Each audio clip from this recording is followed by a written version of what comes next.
Welcome to the Slop Temple. We pray this video helps. In this video, I will explain how to study with active recall. Start by asking yourself clear, specific questions about what you need to learn and say answers out loud. Use short, focused sessions to force retrieval and avoid passive review. Create flashcards or prompts and test yourself before reviewing materials.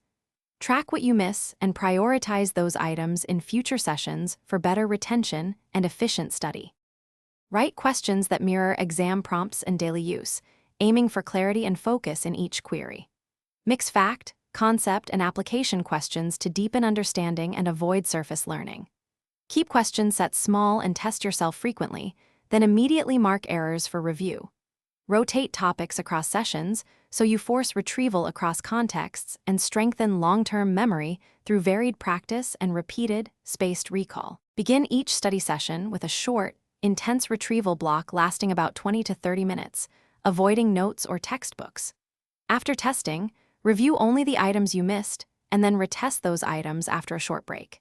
Include brief summaries and teach-back moments to consolidate learning.